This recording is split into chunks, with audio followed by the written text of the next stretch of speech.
Hey there, my name is Megan and welcome back to my channel. Today I'm going to be talking about ways that you can save money on books this holiday season. You know, buying gifts for others, maybe treating yourself a little bit. But these tips aren't just for the holiday season. These tips can be used to buy books anytime.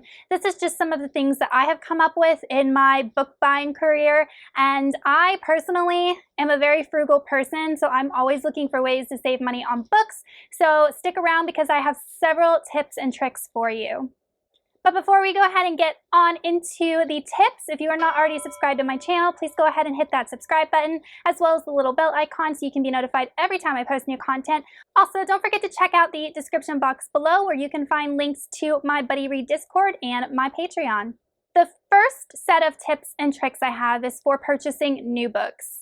Now, a lot of these tips and tricks are going to be applicable to booksellers in the United States, but I feel like a lot of booksellers, regardless of where they are located in the world, use similar business models, so you should be able to apply these tips to your bookseller where you are located.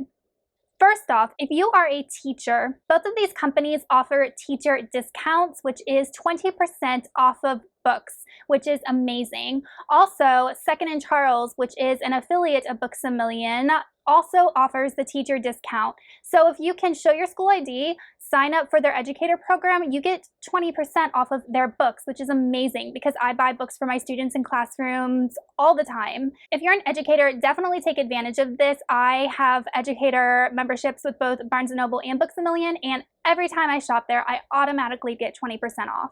Both of these booksellers have membership programs. You can pay $25 a year and get discounts on books in store. I believe both of them are 10% off of books in store. You also get free shipping for books online. So in my personal opinion, books online are cheaper than books in the store. So you're paying the online price and getting free shipping. It's definitely worth it to pay that $25 because you're going to end up saving that $25 and some by being part of their membership program.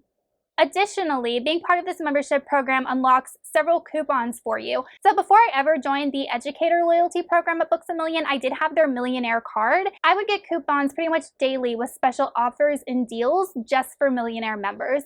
And I know that Barnes & Noble does something similar. So not only are you saving that 10% in store, not only are you getting free shipping online, you are also privy to extra coupons because of your membership. The next tip is kind of a little trick that I like to do. So if you've ever noticed, a lot of times prices are cheaper for books online than they are in the store. So check with your local bookseller. I know Barnes & Noble does this to see if you can buy online and pick up in store. So if I've actually used this trick before, I have gone to Barnes & Noble. I have picked out several books I wanted. I looked online to see if the book was cheaper online, and if it was, I went ahead and purchased it online, chose to pick up in store, and then the associate would pull it for me, and I was able to go to the store, pick out the book I wanted, but get the online price because I chose to do the buy online, pick up in store. Another thing you can do is see if your bookseller does online price matches or competitor price matches. I know that Target does this, and I love Target for this. So I went into the store a couple months ago to buy The Guest List by Lucy Foley because I saw that it was a certain price online, but when I went into the store, it was more expensive. So I took the book up to the cashier and I said, will you match your online price, which was cheaper? And she said, we do that, and she changed the price for me and gave me the online price in store. I know that a lot of companies also will match competitors' prices. I know that Target is one of them, or at one time they were, and they would match Amazon, so on and so forth. So check to see if whatever retailer you are shopping at, whether it's like a big box store or a bookstore, matches their own online prices or will price match a competitor price.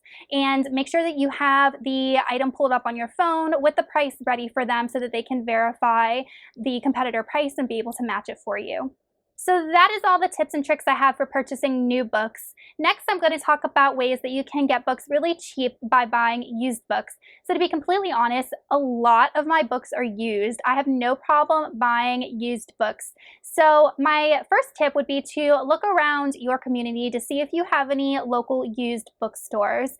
And if you don't have any specific used bookstores, you can still go to thrift shops that sell other things than books. I have gone to several furniture shops that have an entire book section. So anything that's listed as secondhand or thrift most likely will have a book section. Additionally, Goodwill here in the United States has a great book selection, and the books are anywhere from like 50 cents to $2, and they often have really current titles and then a lot of backlisted books also. So if you do not care about buying used books, then definitely check out your local thrift and charity shops and your local Goodwills. Another way that I have purchased used books before is garage sales and especially estate sales, which you wouldn't think about. So if your neighborhood is always posting like garage sale signs, go check it out. If you ever see an estate sale sign, those are the best because usually the people are just trying to get rid of all the items in the home, you know, because a parent or an elderly one has just died and they really don't have where to put this stuff, so they're trying to just get rid of it. I have bought books as cheap as 25 cents from estate sales. So look in your local neighborhood, go on Facebook, or if you have any neighborhood groups or sites, and check to see if there's any local garage sales or estate sales, because most likely you will be able to find some books. Another way that I get my used books is through thriftbooks.com. I have been using them for years, but Thrift Books is a very large used book website, and I have found all sorts of books. I have found nonfiction books, fiction, fantasy, Christian living. I have found every sort of book on Thrift Books and been able to use them. And there's several reasons why Thrift Books is a deal. Number one, their prices are super cheap, but number two, they also have a rewards program. So if you spend so much money, you get points, and you can use those points to redeem them for a free book.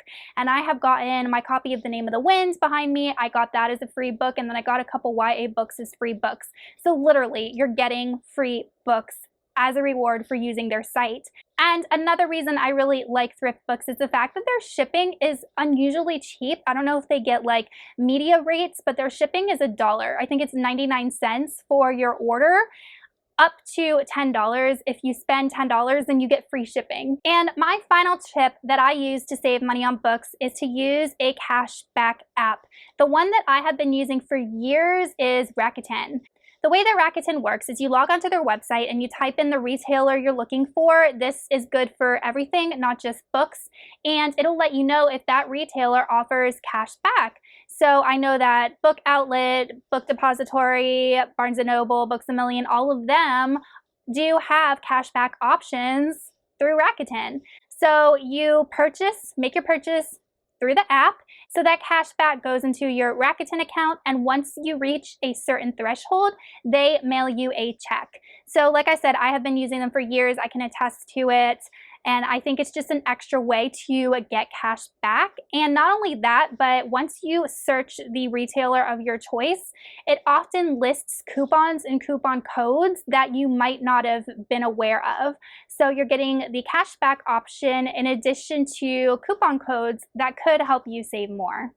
Okay, you guys, so that is it for all of the tips and tricks I have to help you guys save money on book buying this holiday season or throughout the year.